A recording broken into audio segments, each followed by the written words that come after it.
Welcome back, everyone. Sheepdog Smokey here, and I knew this was coming. Washington Post pushes federal court to throw out Covington defamation lawsuit. The Washington Post asked a federal court on Tuesday to dismiss a lawsuit brought by Covington Catholic High School student Nick Sandmann in February. Several Covington Catholic boys, including Sandmann, were caught in a viral encounter with American Indian activist Nathan Phillips in January. An initial video gave some the impression that the Covington Catholic students wearing Make America Great Again hats were taunting Phillips. Many also assumed Sandmann was smirking and disrespectful while face to face with Phillips, who was chanting and banging a drum. A complete version of the video, however, showed Phillips walked up toward the boys. Sandmann filed the $250 million libel suit in February over the Post's coverage of the incident.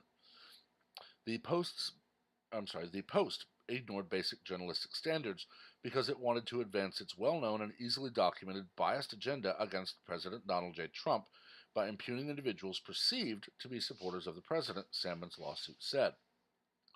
But the Post claimed in its dismissal motion that its reporting was accurate and not defamatory. He and others who were present may well have been embarrassed by this attention and hurt by the criticism they received, the Post's notion said, but Sandmann does not have a cause of action for libel against the Washington Post. Excuse me, Washington Post. You lied about him. You did it in print. You impugned his character in print. That's libel. Go back and watch the Tobey Maguire Spider-Mans, because at one point he accuses J. Jonah Jameson of slander. Jameson says he is outraged by that. When you put it in print, it's libel. The Post issued an editor's note in March over its coverage, which included the following statement. Subsequent reporting, a student's statement, and additional video allow for a more complete assessment of what occurred, either contradicting or failing to confirm accounts provided in that story, including that Native American activist Nathan Phillips was prevented by one student from moving on, that his group had been taunted by the students in the lead-up to the encounter, and that the students were trying to instigate a conflict. The Covington Catholic boys and their families received death threats, including calls for them to be burned alive and sexually molested. There were also doxing attempts. The Post hammered to Frank Wessel's PLLC did not immediately respond to the Daily Caller News Foundation's request for comment. They never will. This is a very cut and dry story. In January, the boys were in Washington. They were at an event. The black Israelites were taunting and hurling horrific insults at them. Phillips, believing that the white boys were the problem, made his way to them. He got in Sandmann's face, started doing his little chant and banging his little drum. The boys, not wanting to escalate things, stood there quietly and waited for their chaperone to come and get them. The Post, CNN, Kathy Griffin, and so many others rushed to judgment that, of course, the white teens in those evil red mega hats were, of course, the instigators and the only guilty parties. They didn't watch the entire video. Much like Ted Lieu did not play the entire clip of Candace Owens, they didn't watch or post the entire video. It was heavily edited to fit their version of events. When proof came out that they had run with a lie, they tried to cover. The Post issues a mild edit to the story, which still does not apologize for their defamation and their libel, and the children were still in danger. If this is thrown out, I can all but guarantee you that will be appealed. And the Post, who were given 24 hours to apologize, all it would have taken was one story where it very clearly said to the Covington Catholic students, "We apologize for being wrong." Write a story showing the truth. But they won't do that, because doing that shows their bias is dangerous, puts students at risk of death, and it proves that they are very prone to running with lies. Kathy Griffin and the other supposed celebrities doubled down instantly when confronted with this threat of a lawsuit, which has now been filed. They are continuing to refuse to even acknowledge that they were wrong, let alone apologize. Unfortunately, we now live in a world where you have to be sued for millions and millions of dollars before you will even acknowledge that there is anything to sue over. I'm honestly surprised the Post has not countersued for slander and libel in impugning their honor and their honesty as a journalistic organization. I'm surprised they haven't objected to the full video being shown, because we did not have that at the time, so we could not react to it. We only had the edited clip. I'm also surprised they have not demanded apologies and money from Sandman, the other boys, and the lawyer. It's the go-to move by liberals today. When you're accused of something you're guilty of, deflect and accuse your accusers of worse. It's only a matter of time before this comes full circle and we see what actually comes of it. I personally hope that we get a judge who knows the law and who realizes that the Post, among others, are responsible for these children being put in grave danger of bodily harm or death.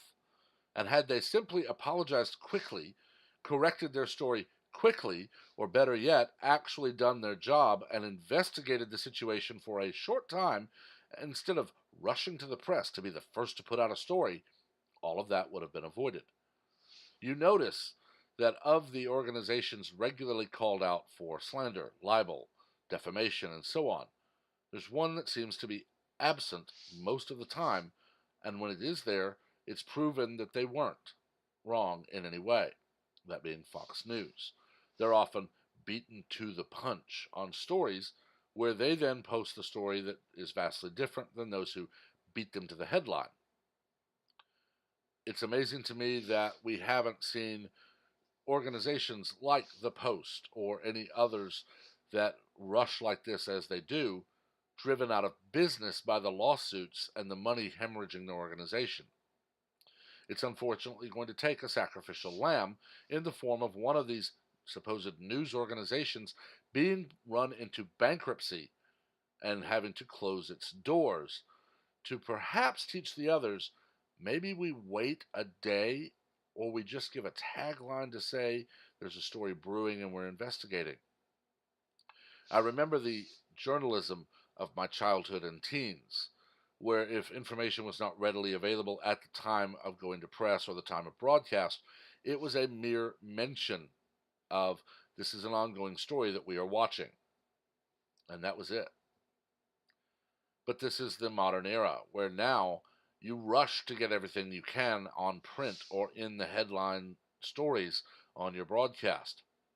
If you are proven to be wrong, you double down and accuse your accuser of being a hateful bigot who is just trying to silence the free press.